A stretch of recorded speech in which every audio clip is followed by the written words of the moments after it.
তোমরা অনেকে মনে করো সবচাইতে বেশি কম্পিটিশন তোমরা ঢাকা বিশ্ববিদ্যালয়ে করো।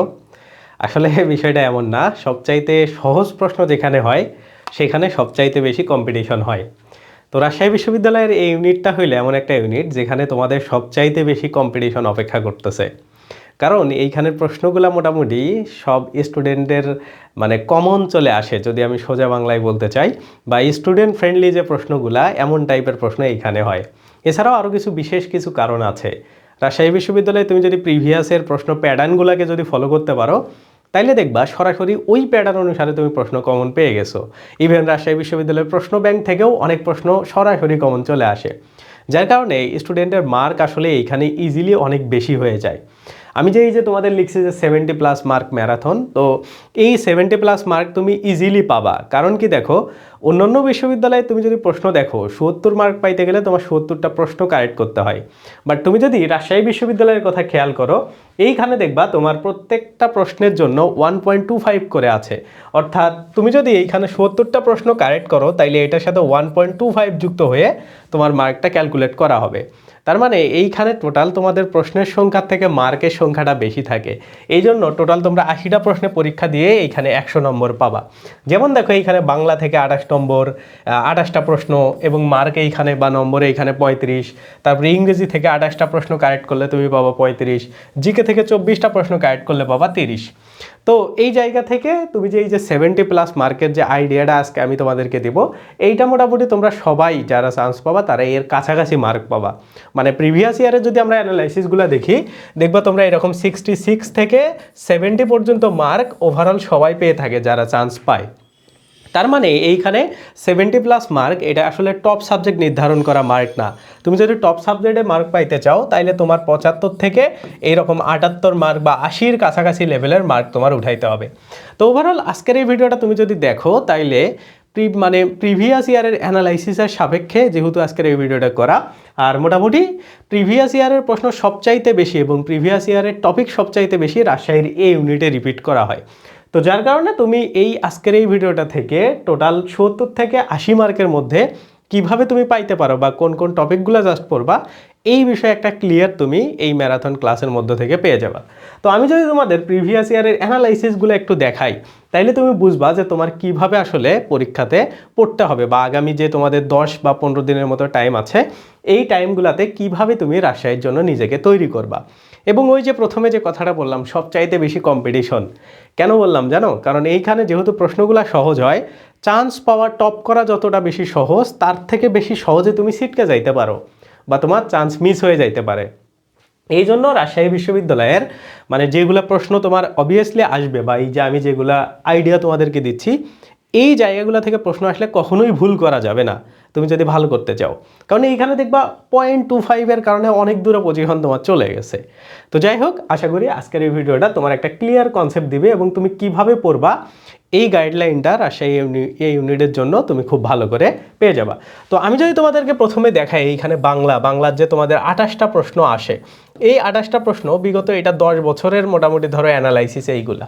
ওকে, তো এই 10 বছরে এই 28টা প্রশ্ন এই টপিকগুলো থেকেই বারবার এই স্টাইলে চলে আসছে। প্রথমে যদি আমি তোমাদের বাংলা সাহিত্য এবং বাংলার প্রথম পত্রগুলা নিয়ে কথাবার্তা বলি, রাজশাহী বিশ্ববিদ্যালয়ে কিন্তু বাংলা সাহিত্য থেকে তোমরা প্রশ্ন 100% পাবাই। মানে এখানে বাংলা সাহিত্য থেকে প্রশ্ন আসে। তোমরা যেমন হচ্ছে চট্টগ্রামে পরীক্ষা দিছো বাংলা সাহিত্য থেকে প্রশ্ন তেমন পাও নাই, বাট এইখানে রাজশাহীতে আসলে তুমি বাংলা সাহিত্য থেকে অবভিয়াসলি প্রশ্ন পাবা। এখন দেখো বাংলা সাহিত্য থেকে কোন কোন জায়গা থেকে প্রশ্ন আসে। প্রথমত এই জায়গাতে প্রাচীন যুগ এবং মধ্যযুগ এই দুইটা থেকেই সবচাইতে বেশি প্রশ্ন চলে আসে। তো প্রাচীন যুগ এবং মধ্যযুগটা আসলে অনেক বেশি কঠিন না, কিন্তু বাংলা সাহিত্যে সবচাইতে সহজ জিনিস। তোমরা যদি প্রাচীন যুগে যাও দেখবে এইখান থেকে চর্যাপদ পাবা। মধ্যযুগে যদি তোমরা যাও এইখানে তোমরা মানে শ্রীকৃষ্ণ কীর্তন, তারপরে এই টাইপের আরও অনেক কিছু তোমরা পাবা, যেমন মঙ্গল কাব্য পাবা, এই টাইপের জিনিসগুলো তোমরা পাবা। তার মানে কি দেখো, এই যে প্রাচীন যুগ এবং মধ্যযুগ এই দুইটা থেকে রাজশাহী বিশ্ববিদ্যালয়ে তোমরা কমপক্ষে একটা বা দুইটা প্রশ্ন তোমরা মাস্ট পাবাই। তো রাজশাহী বিশ্ববিদ্যালয়ে মানে যুগ বিভাগগুলোর মধ্যে স্পেসিফিক কিছু জায়গা আছে, যেমন দেখো এই যে তুমি যদি চর্যাপদ পড়ো, শ্রীকৃষ্ণ কীর্তন পড়ো এবং মঙ্গল কাব্যটাকে যদি একটু করে দেখো, হ্যাঁ, তাইলেই মোটামুটি এইখান থেকে তুমি 1 বা 2 মার্ক তুমি কমন পেয়ে যাবে। কারণ এই 3টা জায়গা থেকেই এই প্রাচীন যুগ এবং মধ্যযুগকে কানেক্ট করে প্রতি বছর প্রশ্ন আসছে। এবং তুমি যদি আধুনিক যুগের দিকে চলে যাও, বা ধরো আধুনিক যুগের মানে প্রশ্নগুলোকে যদি তুমি একটু খেয়াল করো, দেখবা আধুনিক যুগের শুধুমাত্র বিভিন্ন সাহিত্যিক বা যারা লেখক আছে তাদের বই, হ্যাঁ, তাদের উপাধি, তাদের ছদ্মনাম, এই টাইপের জিনিসগুলো থেকে প্রশ্ন চলে আসছে। তো এইগুলো নর্মালি স্টুডেন্টরা পারে না, বা সবচাইতে বেশি কঠিন প্রশ্ন ধরা হয় রাজশাহী বিশ্ববিদ্যালয়ের বাংলা অংশের মধ্যে এইটা। তো ধরে নিলাম এইটা তুমি কারেক্ট করবা না, কারণ সব প্রশ্নই তো আসলে তোমার কারেক্ট করতে হবে না। আর কিছু কিছু জায়গা আসলে ছেড়ে দিতে হয়, যেগুলোকে বারবার পড়েও আসলে তুমি এক্স্যাক্ট মার্কটা আনতে পারতেছো না বা আনা কঠিন, ওই জায়গাগুলোকে না পড়া বেটার। মানে অ্যাডমিশনে এই জন্য বলা হয় যে তুমি যে জায়গাটা সবচাইতে বেশি পারো ওইটাকেই তুমি বারবার পড়বা, যেটা তুমি পারো না ওইটাকে একদম বাদ দিয়ে দিবা, ঠিক আছে? তো আমার সাজেশন থাকবে তোমরা বাংলা সাহিত্যের জন্য এই প্রাচীন যুগ এবং মধ্যযুগ এই দুইটাকেই শুধুমাত্র পড়বা। আশা করি বাংলা সাহিত্য রিলেটেড প্রশ্নগুলো তোমরা সুন্দর করে পেরে যাবা। ওকে, এরপরে আসো তোমাদের বাংলা প্রথম পত্র বই, যেটা গদ্য পদ্য আছে, এগুলো নর্মালি প্রত্যেকটা ইউনিভার্সিটির জন্য একই প্যাটার্নে পড়া হয়। যখন এখানে লেখক পরিচিতি আছে, পাঠ পরিচিতি আছে, শব্দার্থ আছে, মেইন টেক্সট আছে, এইগুলাকে আসলে কোনো কিছুই বাদ দেওয়ার মতো জিনিস না। এমন না যে ধরো রাজশাহীর জন্য তুমি এটা পড়বা, অন্য বিশ্ববিদ্যালয়ের জন্য এটা পড়বা না, এমনটা না। মানে বাংলা প্রথম পত্র মানে এইচএসসি পরীক্ষার জন্য তুমি যেমনে পড়ছো সেইভাবেই বা সেম স্টাইলেই তুমি শুধুমাত্র পড়বা। ওকে, সো এইটা গেল হচ্ছে তোমাদের বাংলা প্রথম পত্রের জন্য, বা বাংলা প্রথম পত্রকে এমনি তুমি পড়বা। এরপরে যদি আমি আসি তোমার বাংলা ব্যাকরণ অংশের দিকে বা ব্যাকরণিক বিষয়গুলো থেকে, দেখবা এখান থেকে প্রতি বছর একই টাইপের টপিকগুলো থেকে প্রশ্ন হয়। এই যে আমি যে টপিকগুলো দিচ্ছি এর বাইরে তোমার আর পড়ার কোনো প্রয়োজন নেই। যেমন দেখো এখান থেকে ধ্বনি এবং বর্ণ বাংলা ব্যাকরণ থেকে, এটার সাথে হইলো তোমরা ভাষাটাকেও একটু দেখবা, ভাষা ও শব্দকে, কারণ এটা কোন শব্দ, এটা কোন ভাষার শব্দ, এইগুলা থেকেও প্রতি বছর মানে মোটামুটি প্রশ্ন একটা করে আসে। ওকে, তো এইখান থেকে ধ্বনি বর্ণ, তারপরে হচ্ছে ভাষা এবং শব্দ, তারপরে দেখো কারক বিভক্তি, তারপরে সমাস ও সন্ধি, তারপরে এইখান থেকে বানান, তারপরে হচ্ছে শুদ্ধিকরণ বা বাক্য শুদ্ধিকরণ যেটা আছে সেইটা। তো এই টপিকগুলো থেকে সবচাইতে বেশি প্রশ্ন চলে আসছে, মানে ব্যাকরণিক বিষয়গুলো থেকে, ব্যাকরণিক পার্টগুলো থেকে। তো এখানে ব্যাকরণের টপিক কেন কম জানো? কারণ বাংলা সাহিত্য থেকে এইখান থেকে কিছু প্রশ্ন করা হয়। এখন সাহিত্য, বাংলা প্রথম পত্র এবং ব্যাকরণ তিনটাই যখন কানেকশন করানো হয় তখন আসলে প্রশ্নগুলা রেশিওটা কমে আসে। আর এমনিতেই তো এইখানে প্রশ্ন সংখ্যা কম, এইখানে টোটাল 28টা প্রশ্ন আসে, যার কারণে এই ব্যাকরণিক কিছু স্পেসিফিক বিষয় থেকেই প্রতি বছর প্রশ্ন করা হয়। ওকে, সো এই টপিকগুলো তুমি যদি পড়ো, এই জিনিসগুলো পড়ো, আশা করি তোমাদের আর কোনো মানে পড়া লাগবে না, কারণ এইগুলা থেকে তুমি মাস্ট প্রশ্ন পাবা। এগুলাকে খুবই ভালো করে পড়বা। এবং আমি হাইলি সাজেস্ট করব তুমি ব্যাকরণ যখন পড়বা, ব্যাকরণ বইটাকে সবগুলা টপিককেই তুমি একবার নজরে নিয়ে যাও। কারণ যে কোনো বিশ্ববিদ্যালয়ের জন্য যেহেতু তোমার একের পর এক ভর্তি পরীক্ষাগুলো হচ্ছে, এই জন্য তুমি যদি স্পেসিফিক জাস্ট এই টপিকগুলাই পড়ো বা এগুলো না পড়ো, দেখবো অন্য বিশ্ববিদ্যালয়গুলোতে যেগুলো তুমি পড়ো নাই সেই জায়গা থেকে প্রশ্ন চলে আসছে। সো এই রিস্কটা তুমি কেন নিবা, বা এই প্রিপারেশন, তোমার একটা ভালো প্রিপারেশন কেন তুমি খারাপ করবা? তো তারপরেও এই টপিকগুলো যখন আসবে, এগুলার প্রিভিয়াস ইয়ারের প্রশ্ন, মানে ব্যাপারটা কেমনে পড়বা, ধরো আমি যে টপিকগুলো দিচ্ছি এই টপিকগুলোর প্রিভিয়াস ইয়ারের প্রশ্নগুলোকেও দেখবা, বোর্ড বইটাকেও পড়বা। আর যে টপিকগুলো দিচ্ছি না সেইগুলো শুধুমাত্র রিডিং দিয়ে যাবা, সেগুলো প্রিভিয়াস ইয়ারের প্রশ্ন পড়ার প্রয়োজন নেই। সো এইভাবে মানে পড়াগুলোকে আসলে আইডেন্টিফাই বা গোছায়া নিতে হয়। ওকে, তো এটা গেল হচ্ছে বাংলা অংশের জন্য। এখন আসো ইংরেজি অংশে 28 নম্বরের জন্য তোমরা কিভাবে পড়বা। ইংরেজির 28 মার্ক, হ্যাঁ 28 মার্কস, মানে 28টা প্রশ্ন, এইখানে 35 মার্কস আছে তোমাদের। ওকে, সো এইখান থেকে যদি আমি দেখি কী কী টপিক থেকে তোমাদের প্রশ্ন আসতেছে, দেখো পার্টস অফ স্পিচ, এটা যে কোনো বিশ্ববিদ্যালয়ের জন্যই তোমাদের আসবে। ধরো মানে তুমি যেখানেই পরীক্ষা দিতে চাও পার্টস অফ স্পিচ থেকে প্রশ্ন আসবেই। এবং পার্টস অফ স্পিচই হইল মোটামুটি মানে ইংরেজি গ্রামারকে টেস্ট করার মতো একটা জায়গা। কারণ তোমরা এইচএসসি এর যে টপিকগুলো আছে ওইগুলাতে টেস্ট করে তোমাদেরকে আটকাইতে পারবে না, ওরা টিচাররাও জানে যে তোমাকে ভয়েস ন্যারেশন এগুলো দিয়ে আটকানো যাবে না, ওগুলো তুমি ইন্টারমিডিয়েট থেকে পড়ে আসো। তো তোমাকে আটকানোর জন্য যে টপিক সেটা হইলো এই পার্টস অফ স্পিচ। তো এইটার মধ্যে থেকে রাজশাহী বিশ্ববিদ্যালয়ে নাউন এবং অ্যাডজেক্টিভ থেকে সবচাইতে বেশি প্রশ্ন আসে, প্রোনাউন থেকেও মাঝে মধ্যে প্রশ্ন চলে আসে। তো নাউন, প্রোনাউন এবং অ্যাডজেক্টিভ এই তিনটাকেই খুব ভালো করে পড়বা এবং ভার্বগুলোকেও একটু দেখার ট্রাই করবা, পজিটিভ ভার্বগুলোকে বিশেষ করে। ওকে, এরপরে কি দেখো অ্যাপ্রোপ্রিয়েট প্রিপোজিশন, মানে তোমাদের মেমোরাইজিং পার্টের মধ্যে দেখবে অ্যাপ্রোপ্রিয়েট প্রিপোজিশন এমন একটা জিনিস, মানে এটাকে তুমি সহজে মাথায় রাখতে পারবা না। হ্যাঁ, এই জন্যই আসলে এটাকে বেশি পরীক্ষাতে দেওয়া হয়। তারপরে এইটা রাজশাহী বিশ্ববিদ্যালয়ে তুমি যদি দেখো প্রতি বছর 2টা টপিক থেকে কখনোই প্রশ্ন মিস হয় না। একটা হচ্ছে অ্যাপ্রোপ্রিয়েট প্রিপোজিশন আর একটা হলো ওয়ান ওয়ার্ড সাবস্টিটিউশন। হ্যাঁ, তো এই 2টা টপিককে তোমার খুবই ভালো করে পড়তে হবে তুমি যদি মেমোরাইজিং অংশে খুব ভালো করতে চাও। এরপরে কি দেখো এই যে এইচএসসি এর যে টপিকগুলো আছে, রাইট ফর্ম অফ ভার্বস, তারপরে দেখো এখানে ন্যারেশন আর ভয়েস চেঞ্জ, তারপরে দেখো এইখান থেকে মানে এই টপিকগুলো মানে এইচএসসি এর টপিকগুলো, তারপরে এইখান থেকে টেন্স, হ্যাঁ, কন্ডিশনাল সেন্টেন্স, এগুলা খুবই সহজ, মানে এইচএসসি বেসড যে টপিকগুলো আছে। তো রাজশাহী বিশ্ববিদ্যালয়ে গ্রামার অংশে কেউই আটকায় না, কারণ বেশিরভাগ প্রশ্ন তোমাদের এইচএসসি এর যে গ্রামেটিক্যাল টপিকগুলো আছে সেইগুলোর সাথে কানেক্ট করে প্রশ্নগুলো করা হয়, এজন্য এটা খুবই ইজিলি সবাই পেরে যায়। তো এই জন্য গ্রামার নিয়ে আসলে কোনো টেনশনেরই কোনো প্রয়োজন নাই। তো তোমরা টেনশন করবা শুধুমাত্র এই যে মেমোরাইজিং পার্টগুলো নিয়ে, যেমন ভোকাবুলারি, সিনোনিম, অ্যান্টোনিম। যদিও সিনোনিম অ্যান্টোনিম অনেক বেশি কঠিন আসে না রাজশাহী বিশ্ববিদ্যালয়ে, মানে তুমি যদি কম্পারেটিভলি অন্যান্য বিশ্ববিদ্যালয়ের সাথে চিন্তা করো, সবচাইতে সহজ যে ভোকাবুলারিটা হয় রাজশাহী বিশ্ববিদ্যালয় হয় এবং রিপিটেডগুলো হয়, এখানে নতুন কিছু তোমাদেরকে নিয়ে আসা হয় না, ঠিক আছে? সো এই জন্য এটাকে তোমরা মানে ইজিলি পেরে যাবা। এরপরে দেখো ইডিয়াম ফ্রেসেস, এটা প্রিভিয়াস ইয়ারের প্রশ্ন পড়লেও এটাও তোমরা কারেক্ট করতে পারবা। এরপরে দেখো লিটারেচার থেকেও এইখানে কিন্তু প্রশ্ন করা হয়। তো লিটারেচার থেকে তোমাদের নর্মালি যে কোনো বিশ্ববিদ্যালয়ের জন্য 5টা টপিক পড়লে হয়, যেটা আমার ওই 3 ঘন্টার ক্লাসটা তোমরা এই ভিডিওর শেষের দিকে আমি আবার দিয়ে দিব, ওই ক্লাসটা দেখে নিও। হ্যাঁ, অথবা আমাদের এই চ্যানেলের কোর্স নামক একটা সেকশন আছে বা প্লে লিস্ট আছে, ওইটাতে গেলেও তোমরা পেয়ে যাবা। তো ওই তোমরা যখন এই যে লিটারেচার অংশটা পড়বা তখন দেখবা 5টা টপিক টোটাল পড়তে হয়। যেমন হচ্ছে এই যে এইগুলা তো হচ্ছে রাইটারের নাম এবং রাইটারের হচ্ছে বিভিন্ন কর্ম। এরপরে তোমাদের আছে হচ্ছে figure of speech, literary term, তারপরে পিরিয়ড অফ ইংলিশ লিটারেচারের মধ্যে যে রোম্যান্টিক পিরিয়ড পাবা, ওয়ার্কস অ্যান্ড অথরের মধ্যে পাবা হচ্ছে শেক্সপিয়ার, আরও বিভিন্ন জনের কাজ। তো নর্মালি তোমরা যদি লেখক এবং তার বইগুলা নিয়ে পড়তে চাও, শুধুমাত্র শেক্সপিয়ারকে পড়বা, আর তেমন কিছু পড়ার প্রয়োজন নাই। ওকে, আর বাকি যেগুলো আমি বললাম ওইগুলো আমার ক্লাসটা দেখলেই তোমার এনাফ। মানে তুমি দেখবো এখানে 90,000-এর মতো স্টুডেন্ট ক্লাসটা করছে এবং তাদের রিভিউগুলা কমেন্টে দেওয়া আছে, ফ্রি ক্লাস।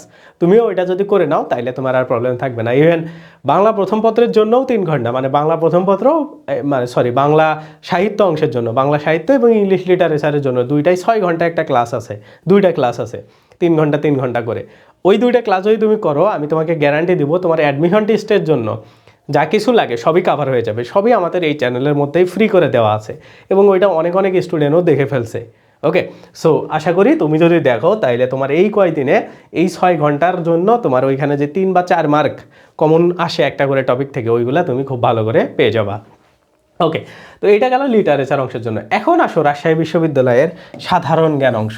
তো সাধারণ জ্ঞান অংশের মানে প্যাটার্নটা একটু চেঞ্জ হয়েছে আগের থেকে। আগে হচ্ছে ইন্টারন্যাশনাল জিকে থেকে অনেক বেশি প্রশ্ন করা হইতো, তো এই ধারণাটা চেঞ্জ হয়ে এখন বাংলাদেশ জিকে হয়ে গেছে। হ্যাঁ, মানে বাংলাদেশের যে পার্টের জিকেগুলো ওইগুলা থেকেই বেশি প্রশ্ন আসে, যার কারণে এই অংশটাও একটু সহজ হয়ে গেছে এবং রিসেন্ট বিষয় আসলে সব বিষয়েই বিশ্ববিদ্যালয়ে প্রশ্ন করে।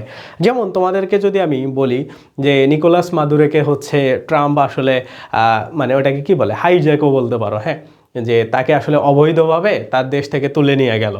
সো এই যে বিষয়টা, এটা হচ্ছে একটা সাম্প্রতিক ইস্যু, এইটা থেকে প্রশ্ন আসবে। তো সাম্প্রতিক ইস্যুগুলো দেখলে বোঝা যায় যে কেন আসলে মানে কী টাইপের প্রশ্নগুলো হইতে পারে। তো মানে তোমার কি মনে হয় এমনি একটা দেশে ঢুকে ট্রাম্প আসলে একদম এত বড় একটা আন্তর্জাতিক আইন লঙ্ঘন করে এমন একটা কাজ সে করবে? হ্যাঁ, তো এইটা তো একটা নর্মাল কারণে হয় না। এইটা হয়েছে বেসিক্যালি তাদের তেল জাতীয়করণের ওই ব্যাপারটা থেকে। তো তোমার প্রশ্ন আসতে পারে যে এইরকম যে ভেনেজুয়েলায় আসলে কত সাল থেকে বা কখন বা কে আসলে এই তেলটাকে জাতীয়করণ করে, অর্থাৎ তেল জাতীয়করণ করা মানে আগে হচ্ছে ট্যাক্স খুব বেশি পরিমাণে দিতে হইতো না ভেনেজুয়েলাকে, আর ওই তেলগুলার মানে প্রফিটটা আসলে ভেনেজুয়েলা বেশি পাইতো না। যখন তেল জাতীয়করণ করা হইলো তখন আসলে তেলের প্রফিটটা অনেক বেশি পাওয়া শুরু করলো, তাদের ইকোনমিও অনেক বেশি গ্রোথ হওয়া শুরু করলো, এবং তখন লস বা তখন আসলে অনেক বেশি লস হয়ে গেল হচ্ছে যুক্তরাষ্ট্রের। এবং যুক্তরাষ্ট্র ওই জায়গার তেলের মানে সবচাইতে বেশি তারা আসলে কাজে নিয়োজিত ছিল, এবং তাদের মানে কোম্পানিগুলো ওইখানে অনেক বেশি ছিল। তো যার কারণে কি হয়েছে, ওই তেল জাতীয়করণ করার কারণে ওই কোম্পানিগুলো যুক্তরাষ্ট্রের বন্ধ হয়ে যাইতে শুরু করে, এবং এই ভেনেজুয়েলা তারা হচ্ছে রাশিয়া এবং চীনের সাথে তাদের সম্পর্কটা ভালো করতে থাকে যুক্তরাষ্ট্রকে বাদ দিয়ে।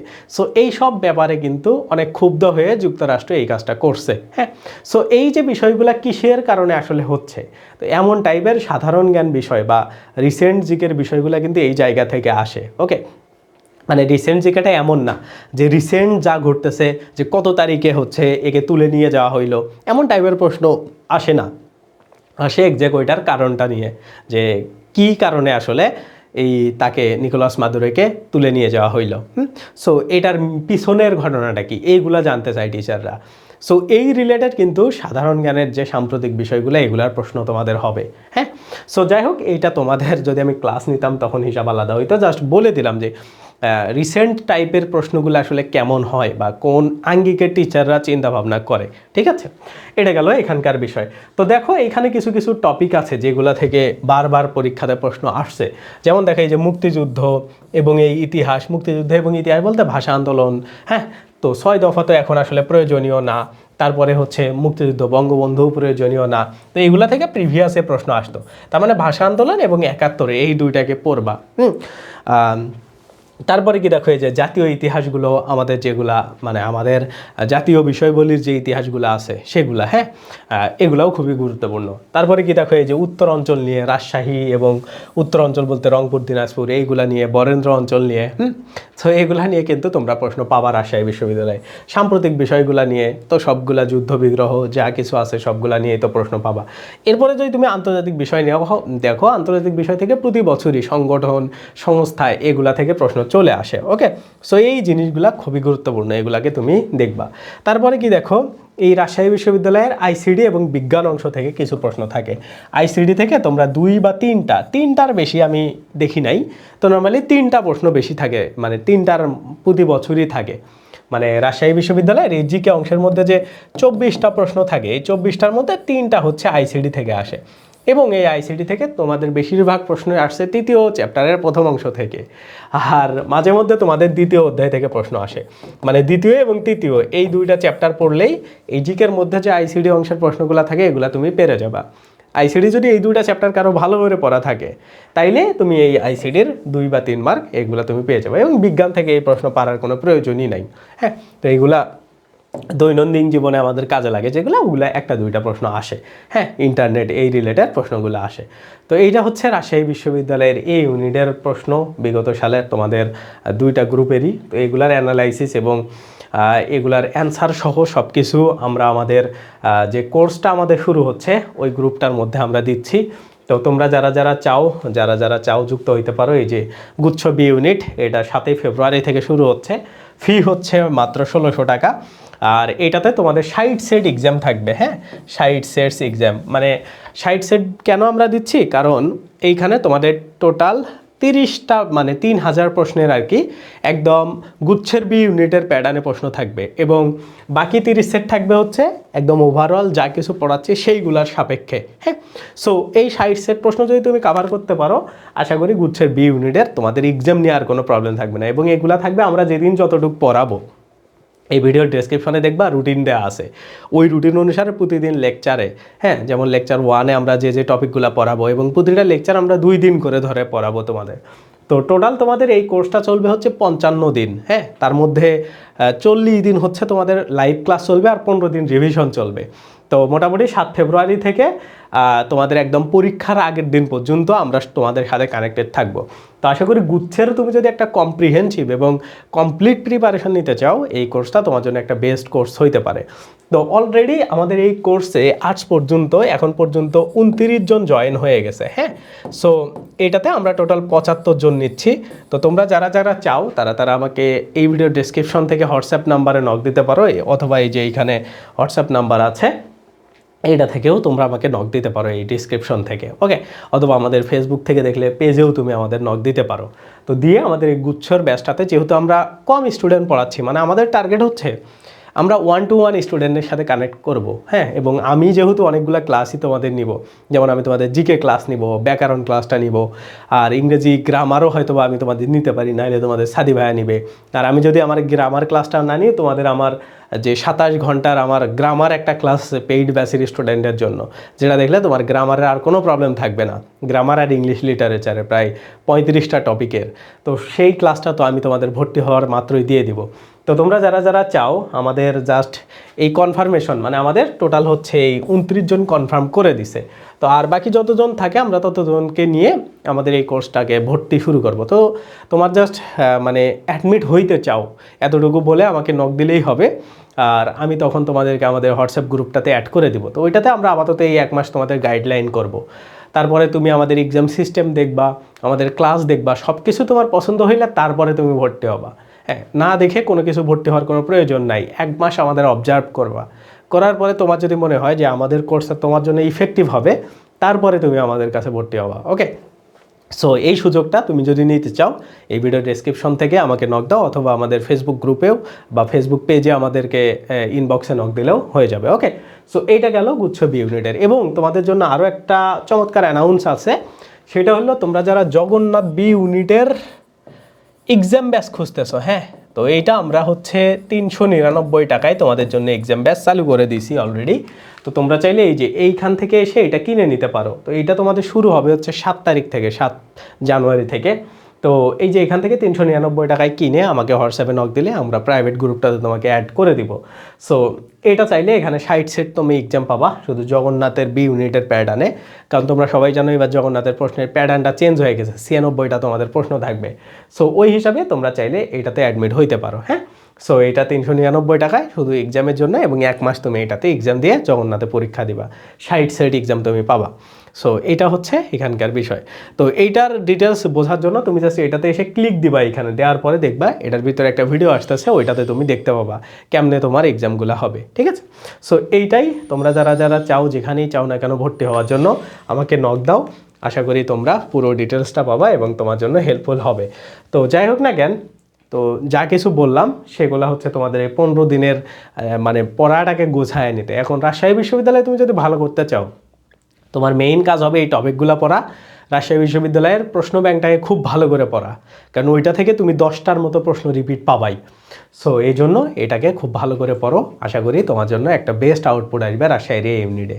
ওকে, তো ভিডিওটা ভালো লাগলে অবশ্যই লাইক দিবা, তোমার ফেসবুক থেকে দেখলে শেয়ার করতে পারো, আর ইউটিউব থেকে দেখলে আমাদের ভিডিওতে লাইক দিবা, চ্যানেলকে সাবস্ক্রাইব করো। দেখা হবে নেক্সট ভিডিওতে। আল্লাহ হাফেজ, বাই বাই।